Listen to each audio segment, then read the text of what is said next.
I wonder what's the best way to manage change? And is it a must? Yeah, I really don't think organizations have a choice at the moment. But as I was saying in my presentation, I mean, I think there's two things that are really important about managing change. The first is to try and get beyond pure management of it and into really driving the change agenda. I think if organizations approach it from the perspective of there are some things happening out there, how am I going to respond?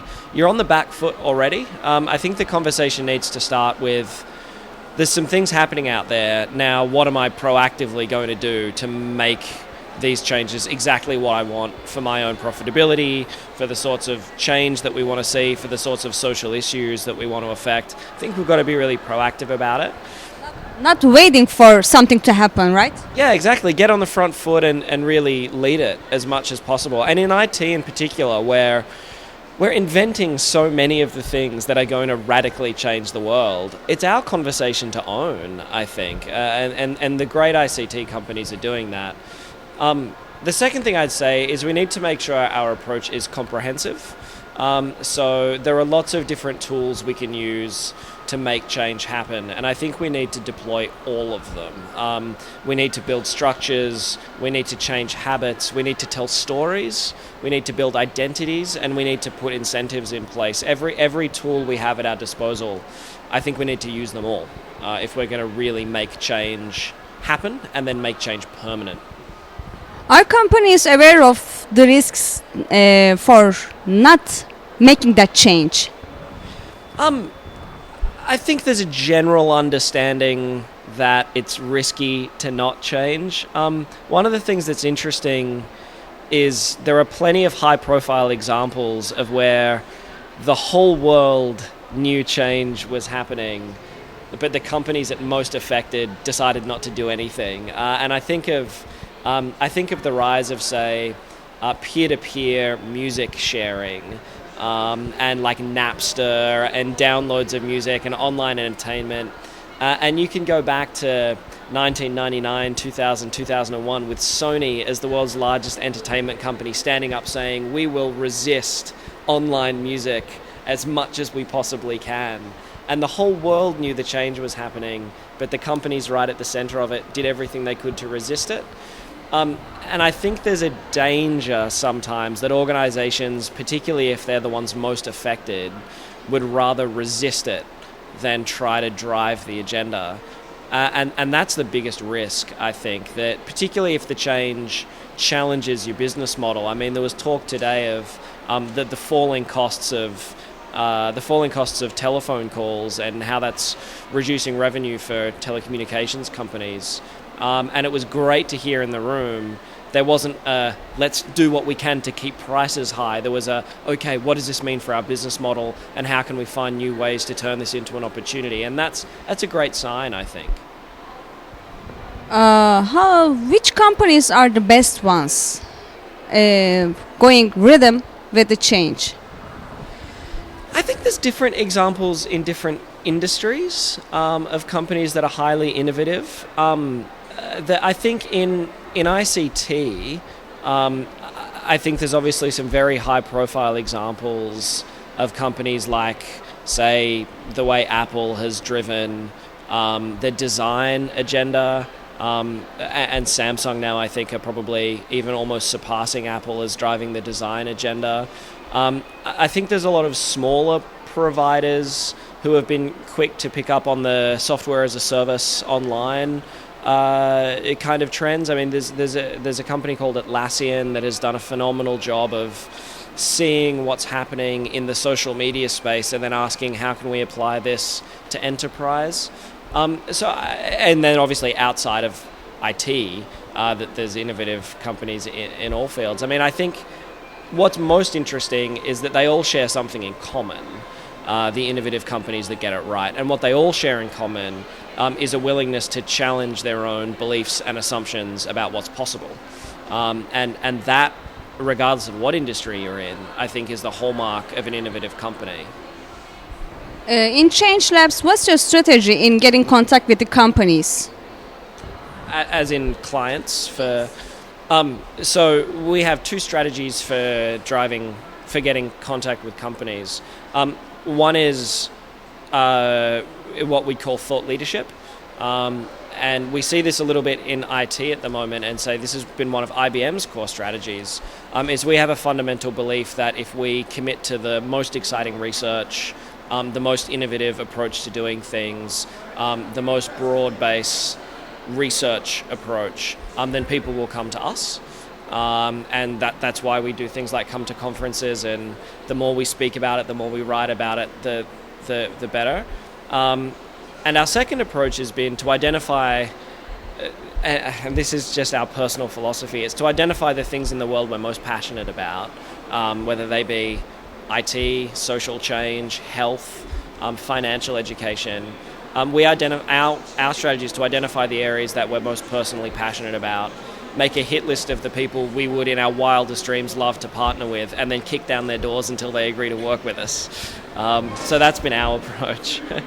You mentioned about social media and its popularity right now. How do you see its future? Bigger and more integrated, I think. Bigger and more integrated. Yeah. Integrated in which ways? I think at the moment, social media is still considered by many people, not by all, but by many people, like a web address. Like I go to Facebook and I do my social media. I go to Twitter and I do my social media. But more and more, the combination of mobility, connectivity, and kind of smart apps that all talk to each other is that our social media is becoming integrated in the way we live. So an app like Foursquare, which has taken off in many parts of the world, is this idea of social media as an integrated part of my life. When I go to my favorite cafe, I'm going to check in to that cafe and be able to see which other ones of my friends have been there or are coming there. That when I go to a conference, the conference has a hashtag, and everyone at the conference is going to be able to converse with each other via social media. It's taking it away from being somewhere that you go online and into an integral part of how I experience the world. And I think that's going to make it more accessible, but it's also going to make it more impactful. I think it's going to have a bigger impact on the world when it's integrated. And I think one of the areas where we're not yet seeing its full impact is in politics. I mean, there's been some parts of the world, if you look at, say, the Arab Spring, obviously a lot was written about the role of social media in that forum. But I think in many democratic nations, governments and politicians need to use social media more to connect with citizens and connect with their people. And we're only just starting to see that happen in a meaningful way now.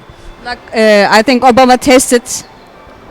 Yeah, Obama was one of the first to kind of dip his feet in a big way. And you know, interestingly, we're starting to see some government departments in different parts of the world try to have closer and more real-time relationships. Like the Toronto Transit Authority now use social media to try and connect with regular travelers to understand bottlenecks in the system and how people are experiencing travel in real time. And I think if government is meant to be service delivery, then having a tool like social media that lets you connect in real time to the people using your service is going to be revolutionary. But we're right at the start of that journey now. So as I said in my presentation today, I think social media will be as important as the printing press was in changing the way humans organize our world and communicate with each other. I think it's properly revolutionary. And the next 10 years is going to be really exciting in that regard, I think. In which ways? Well, there's simple ways and there's complex ways. On a simple level, it's breaking down geographical boundaries. It's facilitating multicultural connection. It's bringing people closer together, and it's making communicating easier. I think on a more profound level, and this will probably take longer, it's taking power out of the hands of institutions and putting it in the hands of individuals. The expression we use is the democratization of knowledge and the democratization of information. If you go back historically, information was controlled by the institutions that were large enough to control infrastructure for communication. You know, I mean, the concept of mass media, which is a 20th century invention. Everything were all tied together. Exactly. I mean, you had to be rich enough and big enough to own broadcasting satellites and newspaper means of production to communicate. Now everyone can publish, everyone can share their thoughts with the world, and that alters the power balance in a really major way. And I think the recent political uprising in Egypt really did begin to show just how much, when people can organize spontaneously, it can be a vehicle to challenge the dominant regime. Now, I'm not saying social media created the revolution in Egypt, and I have a degree in political science and know that's not true. But in terms of providing an infrastructure that allows that to happen, I think it will be very impactful. Gives people the tool, right? Gives people the tool, exactly. And giving people the right tools to do what they've always wanted to do is the sort of thing that can quite genuinely change the world, I think. Thank you so much for your time. Pleasure, thank you.